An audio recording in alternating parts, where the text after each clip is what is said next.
ఫిబ్రవరి 16న జరిగే అఖిల భారత సమ్మెలో మందని ఐసీడీఎస్ ప్రాజెక్టు పరిధిలోని అంగన్వాడీ ఉద్యోగులందరూ పాల్గొని జయప్రదం చేయాలని Telangana anganwadi teacher and helpers union project committee విజ్ఞప్తి చేసింది. ఈ సందర్భంగా జిల్లా మందని ఐసీడీఎస్ ప్రాజెక్టు అధికారికి సమ్మె నోటీసు ఇచ్చారు.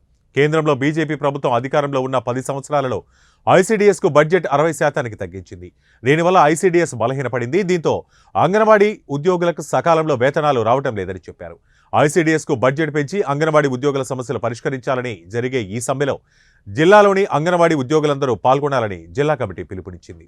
ఐసీడీఎస్కు బడ్జెట్ పెంచాలని, అదేవిధంగా ఐసీడీఎస్ను బలోపేతం చేయాలని 45వ లేబర్ కాన్ఫరెన్స్ సిఫార్సుల ప్రకారం అంగన్వాడీ ఉద్యోగులకు 26,000 కనీస వేతనం చెల్లించడంతో పాటుగా సుప్రీంకోర్టు తీర్పు ప్రకారం గ్రాట్యుటీ సౌకర్యం కల్పించాలని, పీఎఫ్ పిఎస్ఐ సౌకర్యం కల్పించాలని ఒక ప్రధానమైన డిమాండ్లతో ఈరోజు అధిక ధరలు తగ్గించాలని తదితర డిమాండ్స్ మీద దేశవ్యాప్తంగా ఫిబ్రవరి 16వ తేదీన సమ్మె చేయాలని ఆల్ ఇండియా అంగన్వాడీ యూనియన్గా నిర్ణయించుకోవడం జరిగింది.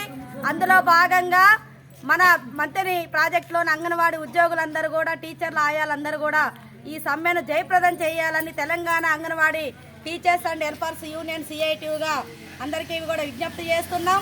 ఈరోజు కేంద్ర ప్రభుత్వం మరి 10 సంవత్సరాలు గడుస్తున్నప్పటికి కూడా అనేక సార్లు దరఖాస్తుల ద్వారా, ఆందోళన కార్యక్రమాల ద్వారా ఢిల్లీ దాకా కూడా వచ్చి మరి అనేక సార్లు సమస్యలు విన్నవించుకున్నప్పటికి కూడా మరి కేంద్ర ప్రభుత్వం ఆ సమస్యలు వినలేదు.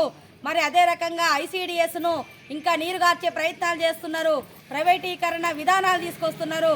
కాబట్టి పేద ప్రజలకు, గర్భిణీ బాలింతలకు, చిన్నపిల్లలకు ఉపయోగపడుతున్న ఐసీడీఎస్ స్కీమును బలోపేతం చేయాలని జరిగే ఈ సమ్మెలో మరి మొత్తం దేశవ్యాప్తంగా ఉన్న అంగన్వాడీ ఉద్యోగులందరూ కూడా పాల్గొనబోతున్నారు. కాబట్టి దీన్ని జయప్రదం చేయాలని చెప్పేసి